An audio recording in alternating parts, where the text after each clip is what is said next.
من انفق من قبل الفتح وقاتل. اللہ کہتے ہیں جو لوگ فتح مکہ سے پہلے ایمان لے آئے اور جو بعد میں ایمان لائے دونوں برابر نہیں ہو سکتے. اسلام جب کمزور تھا نا اس وقت جن لوگوں نے اسلام کا ساتھ دیا وہ پہل کر گئے, اور جنہوں نے بعد میں جب اسلام ترقی پہ جا رہا ہے ثواب ان کا بھی ہے. کلا وعد اللہ الحسنى, سب سے اللہ نے جنت کا وعدہ کیا ہے, لیکن درجے میں دونوں برابر نہیں ہو سکتے. اس سے پتہ چلتا ہے میرے بھائی جو بھی شریعت پہ چلنے میں پہل کرے گا اور جو بعد میں آئے گا جائیں گے دونوں جنت میں, لیکن دونوں کو ایک جیسی جنت نہیں ملے گی. ایک دفعہ حضرت ابو سفیان رضی اللہ تعالیٰ عنہ, یہ تو عرب کے سردار تھے نا, یہ بھی تھے, اور حضرت بلال رضی اللہ تعالیٰ عنہ یہ غلام تھے. سیدنا عمر بن خطاب کا دور تھا, دور خلافت, یہ دونوں آئے حضرت عمر سے ملاقات کے لیے. تو جو بھی گارڈ وارڈ ہوتا ہے یا جو پہرے دار ہوتا ہے وہ گیا حضرت عمر کو بتایا کہ بلال حبشی بھی ہیں اور ابو سفیان جو عرب کے قریشی ہاشمی سردار وہ بھی ہیں. تو حضرت عمر نے حضرت بلال کو پہلے انٹری دی آنے کی. حضرت ابو سفیان کو غصہ آیا کہ یہ کیسا دور آ گیا ہے کہ غلاموں کو سرداروں پہ ترجیح دی جا رہی ہے, ہم تو سردار ہیں. تو ایک اور صحابی تھے, ان کا نام میرے ذہن میں نہیں, انہوں نے حضرت ابو سفیان سے کہا کہ اے ابو سفیان جب اسلام کمزور تھا تو بلال نے پہل کی تھی, ہم لوگ مخالفت کر رہے تھے, ان کو گرم لیتوں پہ لٹایا جاتا, ان کے سینے پہ پتھر رکھے جاتے, یہ پھر بھی احد احد کا نعرہ لگاتے, اور یہ کمزور تھے اور ہم ان کی مخالفت میں لگے ہوئے تھے. پھر جب اللہ نے اسلام کو ترقی دی, مکہ فتح ہوا, فتوحات کے دروازے کھلے, پھر ہم اسلام لے کر آئے ہیں. تو کہتے ہیں ابو سفیان اب اس کی فکر چھوڑ دو کہ دنیا میں بلال کو تم پہ ترجیح دی جا رہی ہے. میں ان کے الفاظ اپنے الفاظ میں نقل کر رہا ہوں. اب یہ دیکھو آخرت میں کیا ہوگا, اس لیے اب جو ہم سے نقصان ہوا ہے نا, جو ہم دیر سے اسلام لائے ہیں, اب اس کی تلافی کرو. اور وہ تلافی کیسے ہوگی؟ اب نکل جاؤ بارڈر پہ, میدان جنگ میں, جہاد میں. اب اسلام کو آج بھی خون کی ضرورت ہے, آج بھی اسلام کو جان کی ضرورت ہے. اب ہم دیر سے ایمان لائے ہیں, اس کی تلافی کیسے ہوگی؟ اب ہمارا ٹائم مدینہ شہر میں نہیں بلکہ کہاں گزرے گا؟ بارڈر پہ گزرے گا. تبھی حضرت ابو سفیان رضی اللہ تعالیٰ عنہ کی زندگی کا زیادہ حصہ اس کے بعد کہاں گزرا؟ جنگ میں. حضرت ابو سفیان میں معاذ اللہ اگر منافقت ہوتی تو یہ سن کو غصہ ہو جاتے نا کہ جاؤ مجھے آ رہے ہو نصیحتیں کرنے کے لیے, میں سردار ہوں, مجھے پہل دی جائے. حضرت عمر سے لڑ پڑتے, لیکن انہوں نے سوچا کہ بھائی واقعی یہ بات کیا کر رہے ہیں, اس کا مطلب اب بھی تلافی ہو سکتی ہے, لیکن کیسے؟ اب آپ کو زیادہ قربانی دینی پڑے گی. تبھی حضرت ابو سفیان پھر جب رومیوں سے لڑائی تھی نا, بہت سخت لڑائی تھی, اپنی زوجہ حضرت ہندہ کو بھی لے کے گئے میدان جنگ میں. کیوں لے کر گئے؟ خالد ابن ولید بھی لے کر گئے. کیوں؟ کہ بھائی اتنی سخت لڑائی ہے کہ ہمارے قدم اکھڑنے کا پورا پورا اندیشہ ہے. بہت سخت لڑائی تھی نا, دشمن تو اس زمانے اکثر طاقتور ہی ہوتے تھے. تو کیا ان لوگوں نے اسٹریٹجی کیا اختیار کی ہے کہ صحابہ اپنی بیویوں کو بھی لے گئے کہ اگر ہم پیچھے بھاگنے لگے نا تو یہ ہم پہ طنز کر کے اشعار پڑھ کے ہمیں غیرت دلائیں گی, آر دلائیں گی. عورت جب بزدلی کے تانے دیتی ہے نا تو آدمی کیا ہوتا ہے؟ ہل جاتا ہے نا, کہ بھائی عورت کہتی ہے بھائی تجھے اللہ نے مجھ پہ فضیلتی بہادری کی وجہ سے دی ہے. ابے مجھے ایک بات بتاؤ, ایک تو آپ لوگ کو سمجھ میں پتہ نہیں کیوں نہیں آتا, آپ کی بیوی بھی چھپکلی سے ڈر رہی ہے اور آپ بھی اتنا ہی ڈر رہے ہو, تو بیوی کہے گی بھائی میری شادی کسی سہیلی سے ہو گئی ہے, شناختی کارڈ میں محمود نام لکھا ہوا ہے, اصل میں اس کا نام تھا محمودہ. یہی ہوگا نا اگر ہر چیز میں ڈر رہے ہو. اسی طریقے سے عورت کو غصہ آئے گا نا, بھائی کیا بھائی, جیسے میں نے بتایا تھا نا امریکہ کا کوئی گلوکار تھا, وہ ہر وقت لڑکیاں اس پہ بڑا مرتی تھیں, بڑا ہینڈسم اسمارٹ کے شادی کریں گی. جب شادی ہو گئی نا تو اس کی بیوی نے 6 مہینے میں طلاق لے لی اس سے. تو اس سے پوچھا گیا کہ بھائی اتنا ہینڈسم اسمارٹ آدمی, لڑکیاں اس پہ مرتی ہیں, تم اتنی خوش قسمت کہ تم نے اس کو شوہر بنایا, اس نے تمہیں سلیکٹ کیا. اس نے کہا مجھے جتنے گھنٹے وہ کیا ہوتا ہے ڈریسنگ ٹیبل پہ تیار ہونے میں لگتے ہیں نا, اس کمبخت کو بھی اتنے ہی گھنٹے لگتے ہیں. یہ بھی وہیں لگا رہتا ہے لپسٹک پاؤڈر میں اور یوں یوں یوں لگے. تو یار عورتوں پہ تو یہ باتیں سوٹ کرتی ہیں, آدمی پہ تھوڑی سوٹ کرتی ہیں. بھائی لگا تھوڑا سا جھاڑو پھیر, ڈیٹول سے نہا لے اس دن جس دن کسی تقریب میں جانا ہے, تھوڑا سا ریگمال مل لے, بس ختم ہو گیا. وہ بھی وہیں بیٹھا ہوگا اپنی نوک پلکتے، ارے مجھے یہ زنانہ پن، زنانہ سمجھتے ہو، نسوانیت کی بو آتی ہے اس آدمی میں. عورت کو آدمی آدمی ہی اچھا لگتا ہے، سمجھتے ہو، پجامہ استغفر اللہ، یعنی آدمی آدمی ہی اچھا لگتا ہے، ٹھیک ہے نا. وہ میں نے کسی سے کہا نا، میں کراچی کی سندھ حکومت جو ہے، جو کراچی کے حالات کا بیڑا غرق کیا، اس کو کوئی گالیاں لکھ کے دو مجھے دو، میں 27ویں رات میں کیا کروں گا، دعاؤں کے بجائے بد دعائیں کروں گا، تو وہ کچھ لکھ کے دو. تو کہہ رہے میرے ذہن میں نہیں. میں نے کہا جو اپنے سسرال کو کبھی دی ہوں اپنے، تو پھر میں نے کہا سوری یار، بہت معذرت. بعض دفعہ منہ میں الفاظ رٹکا ہوا ہوتا ہے، وہ خود ہی نکل جاتا ہے، پکڑ کے واپس لانا پڑتا ہے. میں نے کہا کوئی سسرال، کیونکہ جب آدمی کا سسرال سے پھڈا ہوتا ہے نا، اس وقت جو اخلاص سے وہ گالیاں دیتا ہے، اور جو اس کو وارد ہوتی ہیں گالیاں شیطان کی طرف سے، وہ موقع وہ لکھ کے لکھنی چاہیے، وہ بار بار ذہن میں نہیں آتی، وہ لکھ کے رکھ لینی چاہیے، وہ بھول جاتا ہے آدمی. تو مجھے تو پڑی تھی جب میں نے دوسری کی تھی نا، تو کچھ یاد ہو گئی مجھے اتنی پڑی تھی. خیر، تو کیا کہہ رہا تھا یار میں، بات بار بار ہماری چینج ہوتی رہتی ہے. ہاں، حضرت ابو سفیان نے پھر ساری زندگی کہاں گزاری؟ میدان جنگ. تو حضرت ہندہ کو بھی لے گئے. عرب کی عورتیں بڑی بہادر ہوتی تھیں، تو یہی ہوا، قدم اکھڑ گئے، پیچھے آنے لگے، تو حضرت ہندہ نے اشعار کہنا شروع کیے. وہ اشعار اب تک کتابوں میں موجود ہیں. ان کا خلاصہ یہی ہے کہ اے ابو سفیان، گھر میں تو مرد بنتے ہو، ہم مرد ہیں، عورتوں پہ اپنا روب جماتے ہو، آج تمہیں کیا ہو گیا؟ تو حملہ بہت سخت تھا. حضرت ابو سفیان بزدل نہیں تھے، حملہ بہت سخت تھا.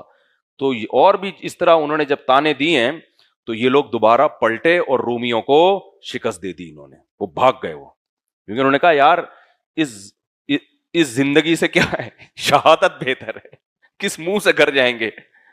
پہلے عورتیں بھی ایسی ہوتی تھی. میں جلال الدین حقانی کا واقعہ سنایا تھا نا میں نے ایک دفعہ. جلال الدین حقانی نے، روس کے دور کے بڑے مجاہد تھے، خوست کے بہت بڑے مجاہد تھے یہ روس کے دور میں. تو ان کی ویڈیو سعودی عرب گئیں. ان کے بیٹے، ابھی یہ جو حقانی کے پورے ماشاءاللہ ان کے بیٹے جوان، بڑے لمبے لمبے بیٹے ہیں. ان کے کچھ بیٹے عربی بھی ہیں، یعنی آدھے عربی ہیں وہ، ٹھیک ہے نا. وہ ہوا کیا تھا، جب ان کی ویڈیو سعودی عرب میں گئی ہیں، تو رائل فیملی کی ایک شہزادی کہ رشین کے آرمی کے خلاف، یہ بندہ، ایک تو اتنے بڑے بال ان کے، اور پٹے والے یہاں تک بال، بڑا مردانہ چہرہ ان کا. اس نے دیکھا نا کہ یار یہ ایسے روسی فوجیوں کے خلاف بہادری سے لڑ رہا ہے. تو رائل فیملی کی ایک لڑکی تھی، اس نے کہا میں شادی کروں گی تو کس سے کروں گی؟ بولو، اس سے. ایسا مجاہد چاہیے مجھے. اب ظاہر ہے ناز نعیم میں پلنے والی ہمارے یہاں کوئی ہوتی، ابا نے رکھ کے لگانا تھا چماٹ ٹھیک ہے نا. غریب کا بیچارے کا دنیا میں کوئی پوچھنے والا. اس لیے میں کہتا ہوں اپنے اختیار سے غریب مت بنو، کوشش کرو پیسہ کمانے کی. اللہ ہی کی طرف سے ہے تو پھر ایک آزمائش. تو اسلام میں اس غربت کے فضائل ہیں جو اللہ کی طرف سے ہو، اس غربت کے فضائل نہیں ہے جو آپ کی حماقتوں سے ہو، کسی کام کا نہیں رہتا. تو اس کے ابا نے پیغام بھیج دیا، ان کی شادی ہو گئی. وہ شہزادی سعودی عرب سے آئی ہے اور افغانستان کے پہاڑوں میں رہی ہے، اور بڑا کامیاب رشتہ رہا یہ. آج ان کی اولادیں ہیں، پوتے ہیں ماشاءاللہ. وہیں ابھی معلوم نہیں وہ جلال الدین حقانی تو دنیا سے چلے گئے، ان کی اہلیہ زندہ ہیں یا نہیں ہے، اللہ ان کی عمر میں برکت دے اگر زندہ ہیں. وہ جو عرب سے آئی تھی، سعودی عرب سے، اور اگر انتقال ہو گیا تو اللہ مغفرت کرے. بڑی کامیاب زندگی گزری ان کی. دیکھو پہاڑوں میں کہاں جا کے، ورنہ کوئی یار سعودی عرب کے کوئی محلات میں رہنے والی وہ پہاڑوں میں کہاں برداشت کر سکتی ہے، لیکن وہ رہی ان کی زندگی. تو اللہ نے کیا، وہ کیا تھا، حضرت ہندہ نے جب اشعار پڑھے ہیں نا، اور باقیوں نے بھی، تو وہ سب کیا ہوئے ہیں، پلٹے. وہ اشعار آج تک عربی ادب کی کتابوں میں لکھے ہوئے ہیں. تو یہ میں کیوں اتنا لمبا واقعہ سنا رہا ہوں بھائی؟ آج اگر دیر سے توبہ کی ہے نا، تو اس کی تلافی بولو ہو سکتی ہے. جو کمی کوتاہیاں ہوئی ہیں ان کو پورا کرنے کی کوشش کرو. ہمارے حضرت کے دور میں، ہمارے حضرت جب زندہ تھے تو ایک آفیسر تھے، 60 سال کی عمر میں انہوں نے توبہ کی. اللہ نے توبہ کی توفیق دے دی، لیکن ان کو بڑا احساس تھا کہ میری 60 سال کی زندگی غلط گزری ہے. لیکن ہم نے دیکھا کہ انہوں نے اس کی تلافی کی. انہوں نے اس میں کیا کیا، اس عمر میں بنوری ٹاؤن سے عالم بنے. وہ حالانکہ جاب بھی کر رہے تھے، آفیسر تھے. بنوری ٹاؤن سے پراپر عالم بنے، قرآن حفظ کیا. میں جب بھی مدرسے میں جاتا نا، ایسے کھمبے کی طرح نہیں، وہ نماز میں خشوع و خضوع میں ہمیں نظر آتے ہیں. 40-50 سال کی قضائے عمری پوری کر لی انہوں نے، ہر وقت نماز میں، تلاوت میں، اور جو بھی دین کی خدمت ہے وقف کر دی اپنے آپ. ہم ان پہ رش کرتے تھے بھائی، ہم ان سے بہت، حالانکہ ہم تو 17-18 سال عمر تھی ہماری اس وقت. تو بعض لوگ اللہ ایسی توبہ کی توفیق دیتے ہیں کہ وہ ایسا یو ٹرن لیتے ہیں کہ وہ پچھلے جو ان کو زخم پہنچے ہیں نا وہ سارے زخم مندبل. انہی لوگوں کے بارے میں قرآن میں اللہ نے کہا ہے اولئک الذین یبدل اللہ سیئاتہم حسنات. بہت سے لوگ جب توبہ کرتے ہیں ایسی خاندانی توبہ کہ اللہ ان کی برائیوں کو نیکیوں سے تبدیل کر دیتا ہے. اس کی ایک تفسیر یہ ہے کہ اتنی نیکیوں کی توفیق دیتے ہیں کیونکہ وہ نیکیاں کی انہوں نے اس لیے کہ انہوں نے برائیاں بہت کی بھی ہوتی ہیں, اگر وہ نہ کی بھی ہوتی تو وہ کرتے ہی نہیں اتنی نیکیاں. لیکن ایسے لوگ مارکیٹ میں کیا ہوتے ہیں, شارٹ. تو آپ یہ انتظار نہ کریں کہ ہم بھی 60 سال میں توبہ کر لیں گے, بہت مشکل ہوتا ہے توبہ کی بعد میں توفیق ملنا. تو لگے ہاتھوں بھائی, جب موقع ملے, یہ اتنی مقدس رات ہے, آپ اس رات میں کیا کر لو, توبہ کر لو برائیوں سے. اب ہم جلدی بس میں ترجمہ کرتا ہوں چند آیتوں کا. تو اس آیت کا خلاصہ کیا نکلا کہ جو پہل کرے گا وہ سبقت لے جائے گا, جو بعد میں آئے گا وہ اس کے برابر نہیں پہنچ سکتا. آگے اللہ تعالیٰ فرماتے ہیں أَلَمْ يَأْنِ لِلَّذِينَ آمَنُوا أَن تَخْشَعَ قُلُوبُهُمْ لِذِكْرِ اللَّهِ. یہ بھی بہت اہم آیت ہے.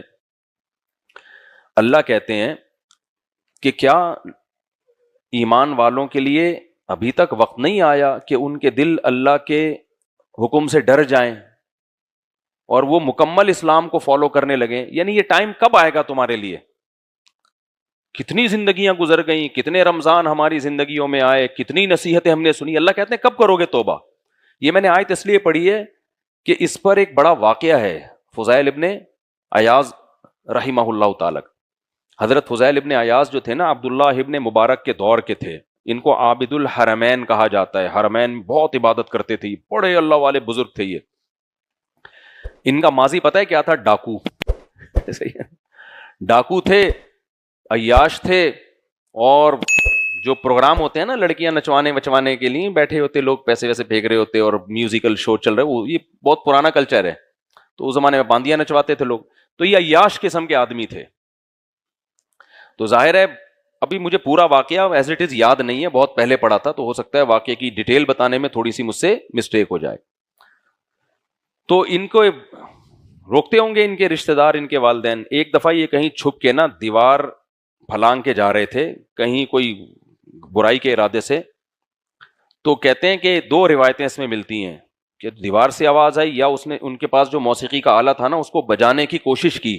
تو بجا رہے ہیں تو بجائے موسیقی کے یہ آیت قرآن کی اناؤنس ہونا شروع ہو گئی. یہ اللہ تعالیٰ بعض دفعہ کسی پر رحم کر کے, کوئی بلڈ میں کوئی اچھے لوگوں کا خون ہوتا ہے یا کوئی زندگی میں کبھی نیکی کی ہوتی ہے انہوں نے, بعض برے لوگوں نے بھی کبھی کبھار زندگی میں کوئی ایسی نیکی کر لی ہوتی ہے. جیسے حدیث میں آتا ہے کہ ایک صحابی نبی کے پاس آئے, ایمان پہلے کافر تھے, ایمان قبول کیا, مسلمان ہوئے, اور پھر بتایا کہ یا رسول اللہ میں نے حالت کفر میں 100 لڑکیوں کو زندہ دفن ہونے سے بچایا ہے عرب میں. یعنی جب مجھے پتا چلتا تھا نا کسی کے یہاں بیٹی پیدا ہوئی ہے اور قبرستان میں زندہ مٹی کے نیچے دفنا رہا ہے, تو میں کیا کرتا تھا, میں جاتا تھا اور اس کے باپ کو پیسے دے کے وہ لڑکی خرید لیتا تھا. میں کہتا تھا بھائی تو یہ چاہتا ہے نا یہ تیری نظروں سے دور ہو جائے تو قتل مت کر, میرے حوالے کر دے, میں اس کو تیری نظروں سے کبھی بھی تجھے دیکھنا نہیں ملے گا. یہ تو مالدار تھے, تو 100 لڑکیوں کو زندہ دفن ہونے سے بچایا ہے پیسے دے کے, لیکن حالت کفر میں. تو عرض کیا کہ یا رسول اللہ کیا اللہ میری اس نیکی پر مجھے اجر دے گا, کیونکہ کفر میں کسی نیکی پہ اجر نہیں ملتا. تو آپ نے کیا فرمایا, اسی کی وجہ سے اللہ نے تمہیں ایمان کی توفیق دی ہے. تو بعض کافر کوئی نیک عمل کر لیتا ہے, بعض برا آدمی کوئی نیک عمل ایسا کر لیتا ہے کہ اللہ تو قدردان ہے نا, تو اللہ اس کے ساتھ کوئی ایسا معاملہ اس نیکی کی وجہ سے کر لیتے ہیں کہ اس کو توبہ کی توفیق مل جاتی ہے. تو ان کے ساتھ بھی ایسا ہی ہوا.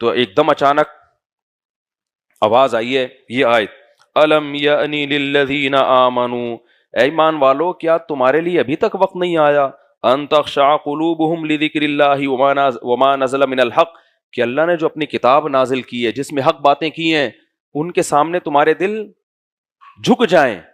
یعنی اللہ سوال کر رہے ہیں کہ یہ ٹائم کب آئے گا, کیا ساری زندگی اسی رنگ رلیوں میں شراب کباب میں گزار دو گے؟ پھر اللہ نے آگے کیا فرمایا, وَلَا يَكُونُوا كَالَّذِينَ أُوتُوا الْكِتَابَ مِن قَبْلُ, اوتوا الکتاب کو بھی, یہود و نصارہ کو بھی تورات اور انجیل ملی تھی, انہوں نے تورات اور انجیل کو فوکس نہیں کیا, کس میں لگ گئے, نائٹ کلبوں میں, شراب کباب میں. پھر ان کے دل کیا ہو گئے, سخت. اتنے سخت ہو گئے اب ان پہ تورات پڑھ کے سنائی جائے ان پہ کوئی اثر نہیں ہوتا, وہ ایک ہسٹری کی کتاب سمجھتے ہیں اس کو.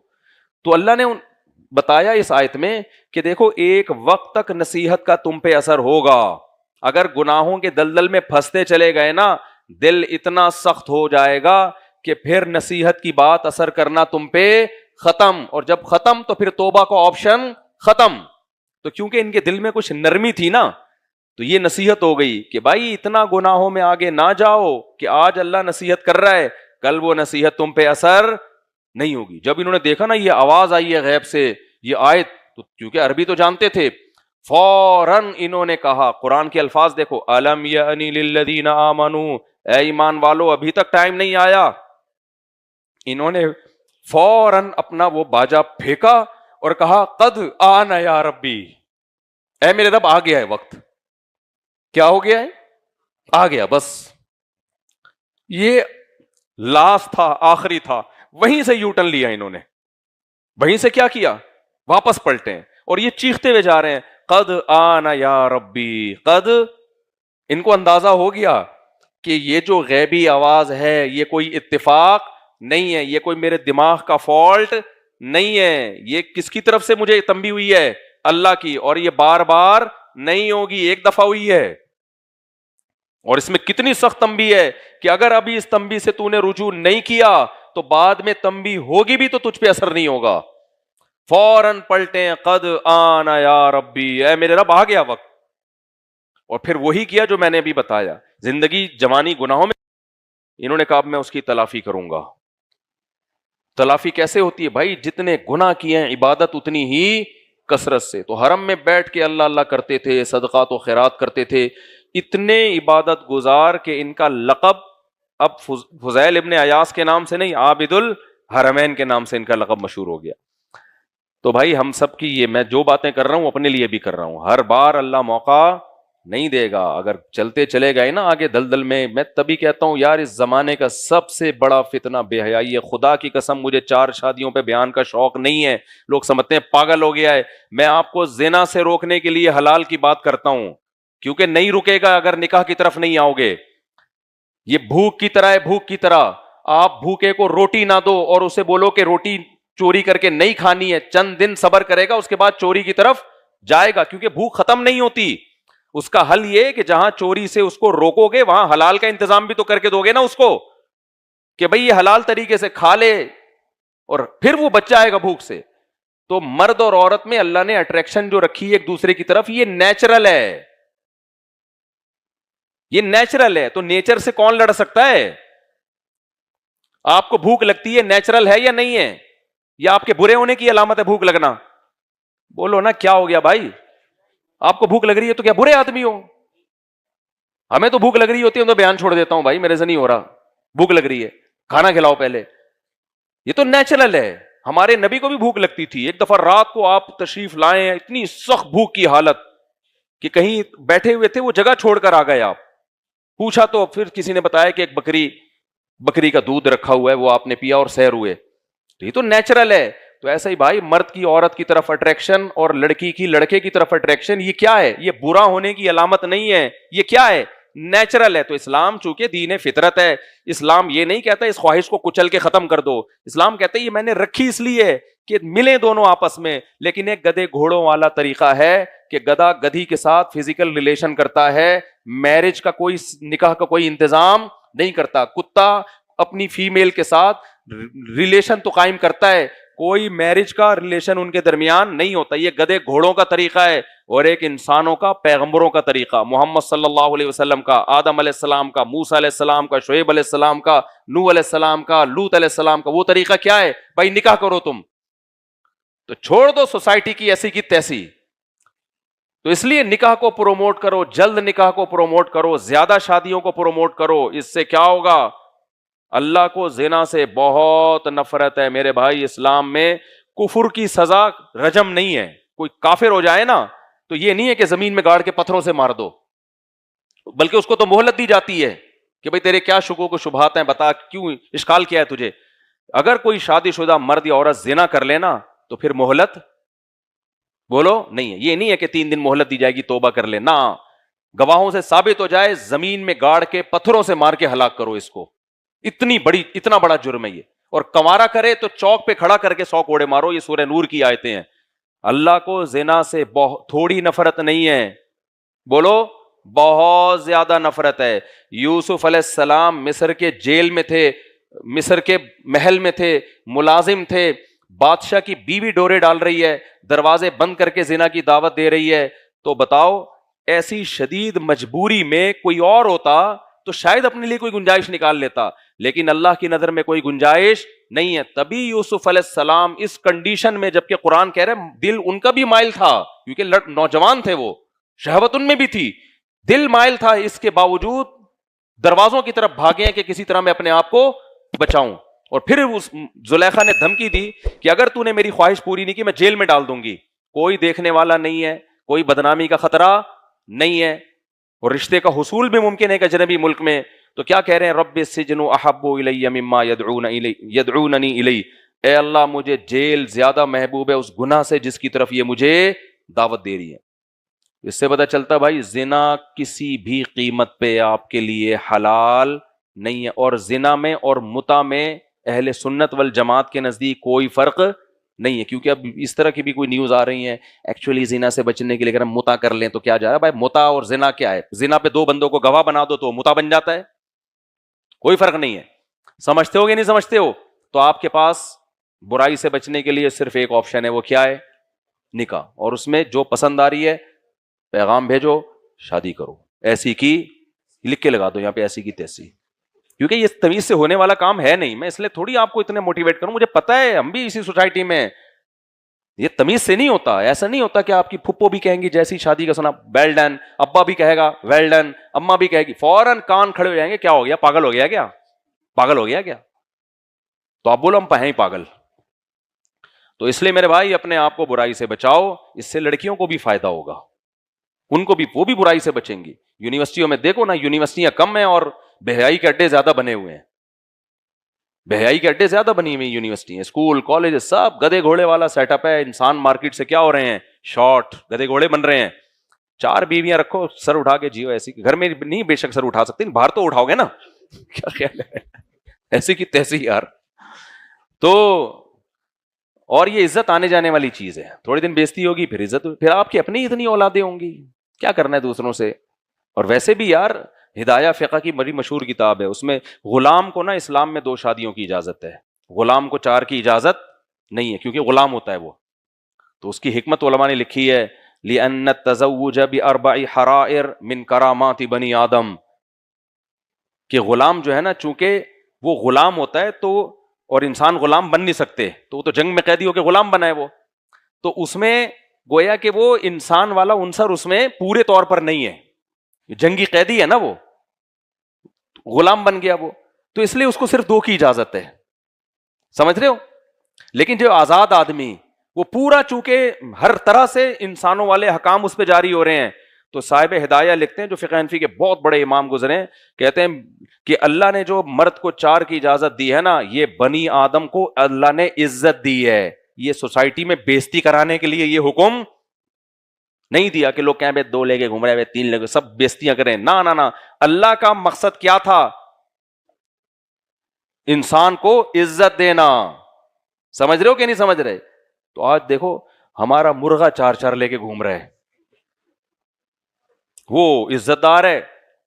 اب خواتین بیٹھی ہوئی ہیں, غصہ ہو جاتی ہیں, میں بار بار کہتا ہوں میں خواتین ہی کے لیے یہ بات کر رہا ہوں. آپ کی تو شادی ہو گئی, بہت سی بیوہ طلاق یافتہ کنواریاں گھروں میں سڑ رہی ہیں, وہ بھی تو عورت ہی ہیں نا بھائی. تو اس لیے زنا نہ کرو, 4 شادیاں بھائی آپ کی مرضی ہے, لیکن زنا کے قریب بولو مت پھٹکو. زنا سے اللہ کو بہت زیادہ نفرت ہے, اور زنا سے بھی, اور جو چیز زنا کے قریب لے کے جاتی, شراب کباب آپ کو کہاں لے کے جاتے ہیں؟ بولو زنا کی طرف. اور لڑکیوں سے دوستیاں, جو جتنے نمبر ہیں نا, آج مقدس رات ہے, ڈیلیٹ کر دو سارے نمبر, صرف 4 رکھو.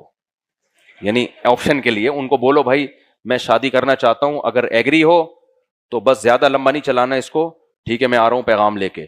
ایگری نہیں ہو, مجھے 2 سے 3 دن کے اندر جواب چاہیے. وہ لڑکیاں بھی گھسیٹتی ہیں, چسکے لیتی ہیں, ٹھیک ہے ابھی ہم غور کرتے ہیں, پہلے انڈرسٹینڈنگ تو ہونے دو.